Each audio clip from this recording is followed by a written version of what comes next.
The third chapter of 1 Samuel is short and to the point. Its purpose is to signal the transition between the house of Eli and the house of Samuel. It also paints a rather intimate and charming portrait of little Samuel, who is a priest in training and about to encounter the Lord for the very first time. Meanwhile, Samuel's mentor, who of course is the priest Eli, is about to be condemned, and surprisingly, it's going to come from the very boy that he had been mentoring. For our purposes, there are two main points that I want to draw your attention to in chapter 3. The first is God's preference for the weaker of two vessels, and the second is God's revelation by means of visions. So, let's get started.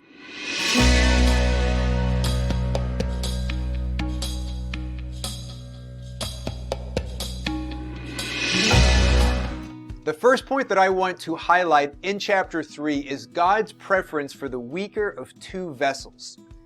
This is a theme that we see again and again in Scripture. And by the weaker of two vessels, I'm just referring to this notion of God preferring the person who is the most overlooked or the most neglected or just generally the most unimpressive. In short, it's the person that we would not choose to be on our team if it were up to us. For instance, take the book of Genesis, which of course is the first book of the Bible. God overturns the birthright of Cain by preferring Abel. And later God will do the same thing by selecting Jacob over Esau, who is the second born. And he's going to be the one through whom God is going to bless the nation. In turn, Jacob is going to prefer the most overlooked of his wives, which is Rachel, and he will also prefer one of the youngest of his sons, which is Joseph. And right before his death, Jacob will prefer Ephraim over Manasseh, even though Ephraim is the younger. And if these names and stories surrounding them sound a bit unfamiliar to you, that's not a problem. You can go and read all about them in the book of Genesis. This will then set the tone for Moses, who is going to be preferred over his older brother Aaron, regardless of the fact that Moses is going to cry to God that he is inexperienced and that he is a poor speaker. Nevertheless, God is going to choose Moses. As I mentioned, this is a theme that is going to be repeated so many times in Scripture, and we don't have to list all of the many examples. However, for our purposes, it's helpful to briefly mention how this is going to play out in the book of Samuel.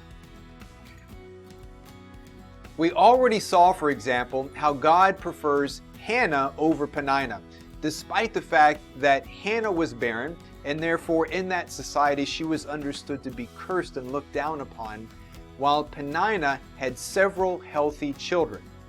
Now, here in chapter 3, God is in the process of choosing the boy Samuel over the man Eli. And soon enough, we're going to see how God is going to prefer Saul's tribe, which is Benjamin, over all of the others, even though Benjamin is the smallest of the tribes. And also how God is going to prefer David over all of his brothers, even though, as you know, David is going to be the youngest. Clearly, God has a habit of preferring the weaker vessel. And so we might ask the question, why is that? Well, I think there's a lot of possible reasons for that. For example, God is just simply unpredictable, and we can't anticipate how God is going to act in any one particular situation.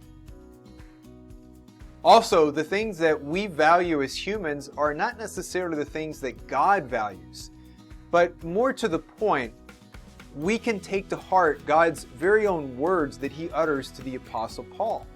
If we look in 2 Corinthians chapter 12, verse 9, God says to Paul, "My power is made perfect in weakness."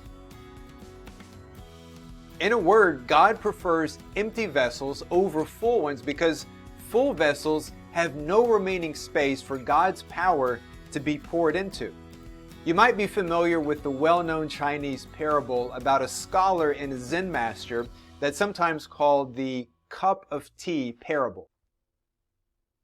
It's the story about how a scholar was asking questions of a Zen master over a cup of tea, when all of a sudden the Zen master kept pouring tea into the scholar's cup even though it had been filled to the brim, causing it to spill everywhere. The scholar yelled out, "Hey, it's full, there's no more that can go into it."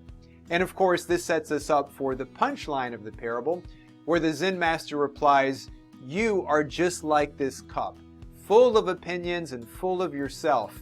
If you want to learn, you first have to empty your cup."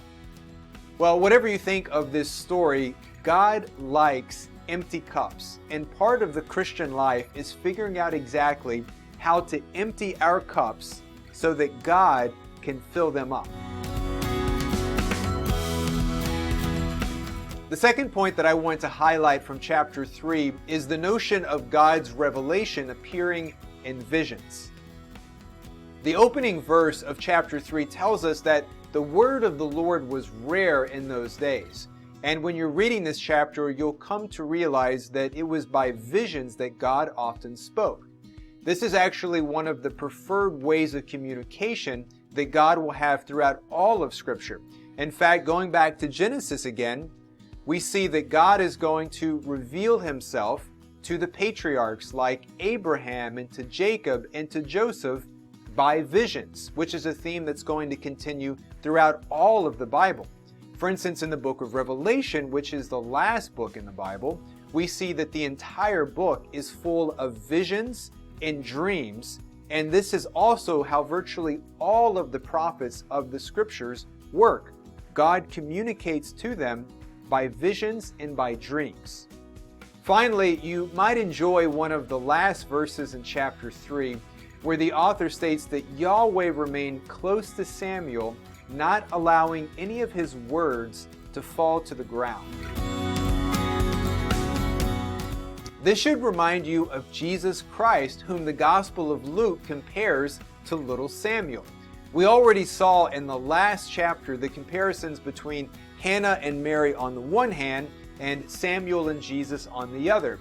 But you shouldn't forget that it was at a young age, at the age of 12, when God did not let any of Jesus' words fall to the ground when He was speaking with the scholars at the temple in Jerusalem.